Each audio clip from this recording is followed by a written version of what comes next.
Hai, good day guys, kembali lagi di Kentang Tech Channel dan ini adalah VGA GTX 1030 dari Galax.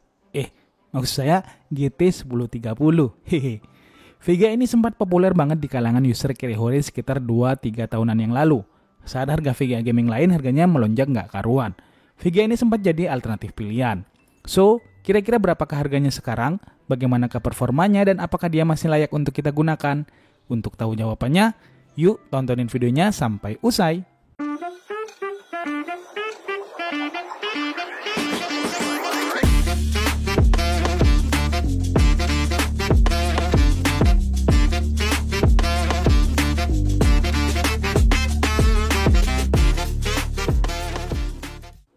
Jadi VGA GT 1030 ini sendiri sebenarnya punya dua versi.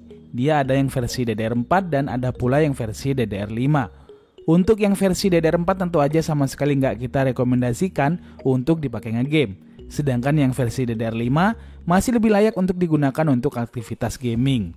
Harganya sendiri juga berbeda. Versi DDR4 di marketplace itu bisa kita temui di kisaran harga 600 ribuan dalam kondisi bekas, sedangkan yang versi DDR5 itu harganya sekarang ada di kisaran harga 800 ribuan paling mahal, juga dalam kondisi bekas. Bagaimana kalau beli baru? Untuk barunya, VGA GT 1030 yang versi DDR5 sekarang itu dijual di kisaran harga 1,3 jutaan, sedangkan yang DDR4 itu dijual di kisaran harga 1,2 jutaan. Tapi kita sama sekali nggak ngerekomendasiin beli VGA ini dalam kondisi baru, karena dengan harga yang sama, sekarang kita bisa dapat VGA lain yang jauh lebih kenceng secara performa daripada VGA yang satu ini. VGA Galax GT 1030 yang kita punya ini, saya rasa udah mempresentasikan desain VGA GT 1030 dari berbagai merek secara kebanyakan. Rata-rata desainnya itu dibuat kecil begini, dan untuk pendinginnya dia dibekali heatsink standar ditambah fan kecil seperti yang kita lihat ini. Walaupun memang ada beberapa brand lain seperti Colorful misalnya, yang bikin GT 1030 dengan desain yang lebih bongsor dengan fan yang lebih gede.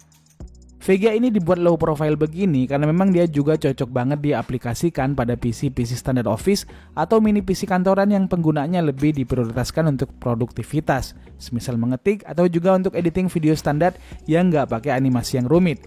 Serta juga bisa dipakai untuk desain grafis 2 dimensi dengan software Corel ataupun Photoshop.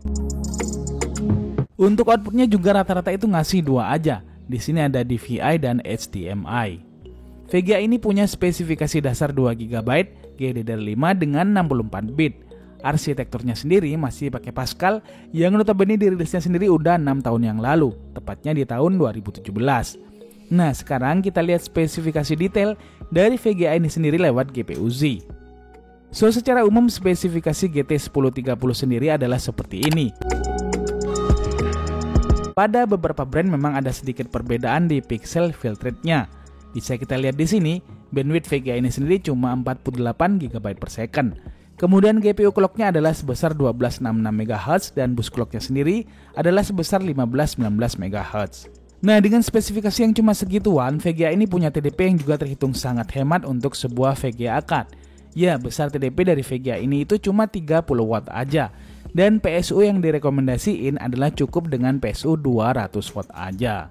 VGA ini juga udah support DirectX 12, itu sebabnya dia masih bisa dipakai untuk mainin game yang butuh DirectX 12. Jadi game-game seperti Valorant, Genshin Impact, dan sejenisnya, VGA ini masih mampu untuk jalanin itu semua. Di sini bisa kita lihat pada game Valorant, VGA GT 1030 ini ketika dipasangkan dengan prosesor sekelas Core i3 Gen 10, dia masih bisa sangat lancar mainin gamenya di resolusi 1080p, di set low dengan FPS rata-rata di kisaran 187 FPS.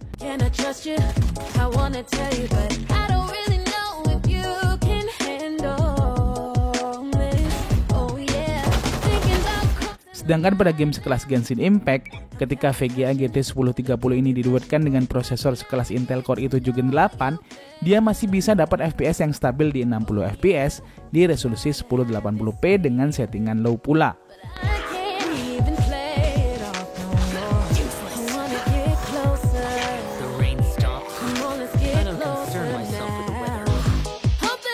Jadi memang VGA ini sendiri sebenarnya sekilas bakalan masih bisa dipush untuk mainin game-game populer dan AAA apabila prosesor yang dipakai punya spesifikasi yang cukup memadai pula untuk membantu mendorong performa dari VGA GT 1030 ini sendiri. Walaupun memang sebenarnya saat kita pasangin VGA ini dengan prosesor lawas sekelas Intel Core i5 Gen 2, Gen 3, dan Gen 4, sebenarnya dia juga masih bisa berjalan dengan baik kok. Hanya saja performa gamingnya juga gak bakalan terlalu kerasa maksimal, karena spesifikasi VGA-nya sendiri juga terbilang low end untuk sebuah VGA yang dipakai nge-game. So di sini kita kasih tunjuk beberapa hasil tes game VGA GT 1030 ini dengan game-game high end dan AAA. Mari kita lihat bersama hasilnya.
¡Bienvenidos a México!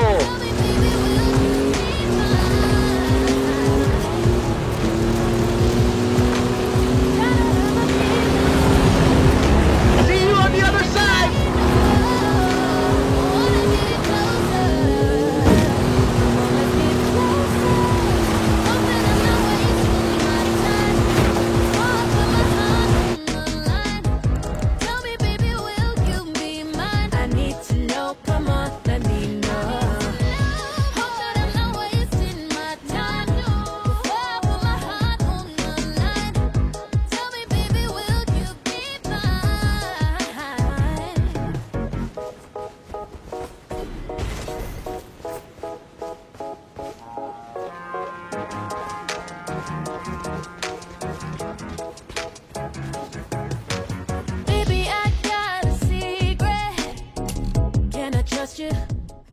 Seperti yang kita lihat, VGA ini dibuat nge-push game-game berat sebenarnya masih bisa jalan ya, tapi dia butuh prosesor yang cukup kenceng juga untuk maininnya.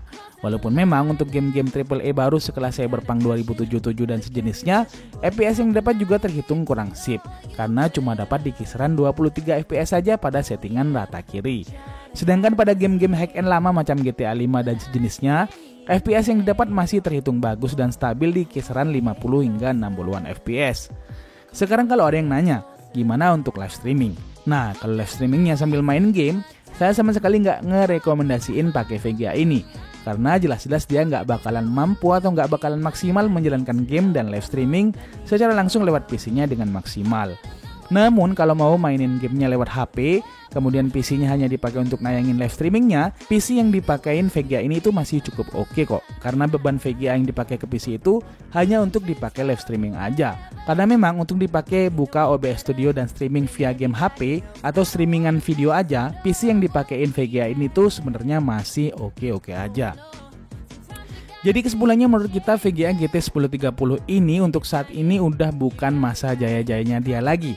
Secara performa tentu saja masih kurang oke, mengingat saat ini harga VGA juga sudah turun banget. Dan banyak pilihan VGA lain di harga yang nggak terlalu jauh atau bahkan sama dalam kondisi baru itu punya performa yang jauh lebih baik daripada VGA GT 1030 ini. Tapi kalau kalian beli VGA ini dalam kondisi bekas dan bisa dapat harga di kisaran 600 hingga 700 ribuan, saya rasa VGA ini masih masuk akal untuk dibeli. Apalagi kalian butuh pakainya bukan untuk jalanin game yang berat-berat amat, terus kalian juga pengen VGA yang irit daya, ya GT 1030 ini masih layak untuk kalian pilih, mungkin saja. So demikianlah ulasan tentang VGA GT 1030 di tahun 2023 ini. Semoga menambah hasanah wawasan kalian tentang per-VGA-an, utamanya VGA Kirihori. Terima kasih udah nontonin video ini sampai habis ya. See you in the next video, adios dan jangan lupa semangat setiap hari.